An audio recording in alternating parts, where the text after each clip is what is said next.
What up and welcome to Rama Screen YouTube channel, and here's my review of Netflix new series, The Eternaut. Let's rock this. Okay, so this show is based on a classic graphic novel from Argentina. So I think we can all agree that it is fitting that the adaptation also came from that country, instead of an Americanized version of it, you know what I mean? The review embargo lifts on the same exact night as this show's premiere, so there's no need to beat around the bush anymore. This is an alien invasion story. I mean, not even the trailer could hide that from you. So let's just get that spoiler out of the way. Thanks to Netflix for granting me the advanced screeners, I've already watched the entire 6 episodes of this first season, and what is my verdict?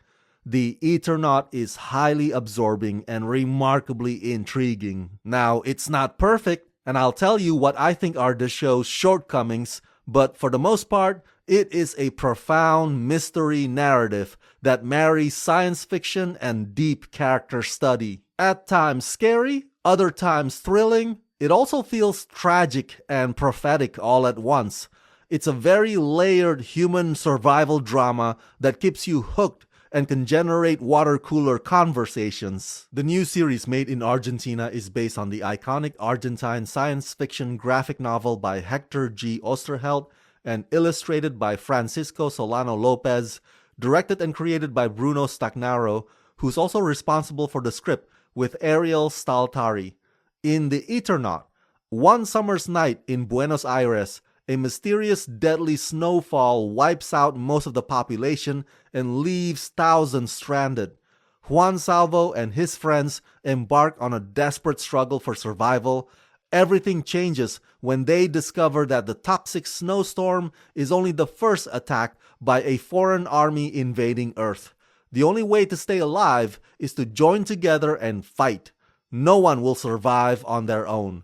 Starring Ricardo Darin, Carla Peterson, and Mora Fizz. Okay, I'm not from Argentina, but from what I hear, actor Ricardo Darin is like the equivalence of their Robert De Niro, for example. Point is, Ricardo is an esteemed, critically acclaimed actor over there. So his involvement in The Eternaut is one of its biggest selling points. And you know what? Now that I've seen the entire show, I can understand why he is so revered. I mean, his performance as Juan Salvo, the lead character who's trying to get to the bottom of all this, is definitely magnetic with so much undeniable gravitas. The post-apocalyptic set designs are outstanding in my opinion. For them to have created a fake snowy, ashy environment like that, that's so widespread, even if you take into account CG green screen, it's still quite ambitious and impressive for a non-Hollywood production like this. The sweeping cinematography captures the horrors and the desolation as we witness dead bodies lying around and survivors trapped with nowhere to go, not to mention the sheer terror of unknown creatures lurking in the shadows.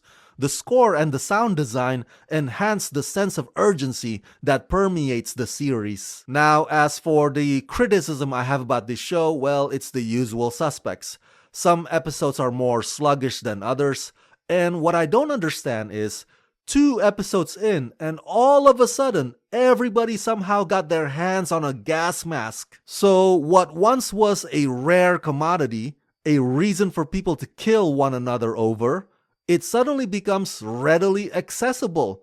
Bloody hell, where do those gas masks come from? The other thing that bugs me is that the characters are only given very little time to process their grief or sorrow, and there seems to be a lot of plot holes as well, resulting in an uneven pacing and perplexing moments that raise more questions than answers. But as far as suspense goes, I think The Eternaut is mostly effective.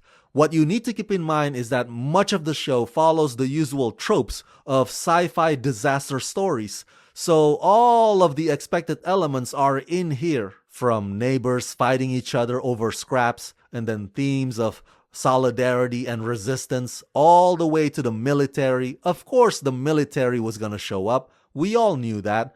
The concept kind of reminds me a bit of War of the Worlds and even Invasion of the Body Snatchers. So the tone, the visual style, and the way the story moves have that throwback vibe to it, which kind of makes sense because even though this is a contemporary retelling, The comic book Eternaut itself was created more than 6 decades ago. The socio-political commentary, of course, has been updated to today's times, interpreted within the context of Argentina's current struggle, but the show also has features and qualities that widely appeal to global audiences. So yeah, overall I give the Eternaut the rating of 3.5 out of 5. Despite the flaws I mentioned earlier, this is still a fascinating adaptation with a solid cast ensemble, bringing to life what is considered to be one of Argentina's cultural milestones.